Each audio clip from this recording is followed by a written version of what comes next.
The New York Times wants to recruit from India. Now, that should be a good thing. After all, India is the world's biggest democracy, with the fastest growing news market and an increasing role in shaping world affairs. To have an Indian perspective of news would only complete their coverage. But is that what the New York Times is looking for? Why is a job posting making headlines and triggering social media posts? Because it's not as simple as it looks. The ad spells out the skill set that they are looking for. It also spells out the ideology and narrative that they want to push. The vacancy refers to India's Prime Minister Narendra Modi by name and says that India is at a crossroads under his leadership.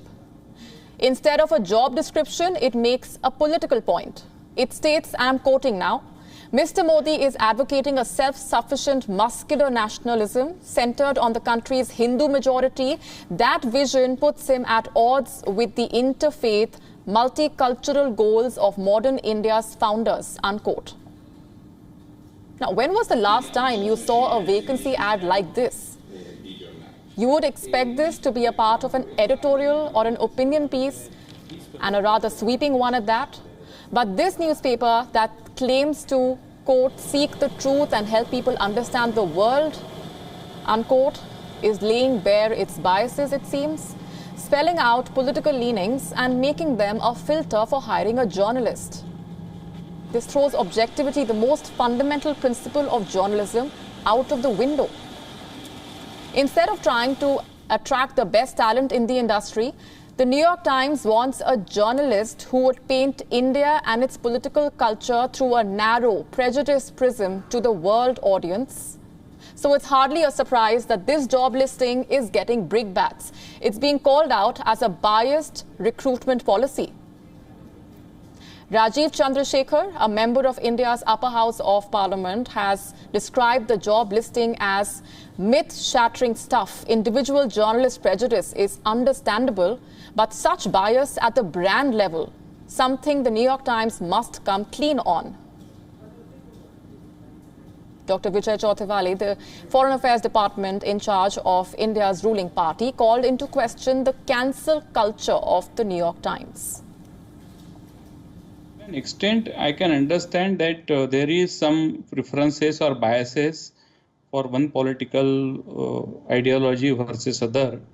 But to specifically make it as a prerequisite that a professional journalist must have to be with certain ideology, that too for a news daily like New York Times, is something shows that they don't want the alternate views to be published in their organization.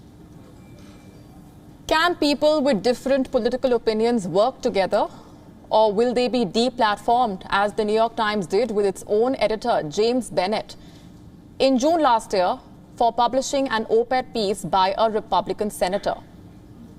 It's not just Indians who are slamming the New York Times. American commentators and thought leaders are also speaking out against this. Dr. Lawrence Sellin, an American political commentator, questioned the approach of the New York Times. Listen in. Journalists are supposed to be objective and look at the facts and not base their reports on political considerations or who they seem to prefer. And in this case, the New York Times is transmitting to everyone that it's interested in a certain type of candidate with certain political views. Others in India want the government to intervene, as being anti-Narendra Modi alone cannot be a qualification to land a job with a big Western media portal. The blinkered coverage of Indian issues by the Western media has been highlighted several times. The New York Times can recruit whoever it wants to for its India coverage, but the least it can do is not make political bias a basic precondition to work for it.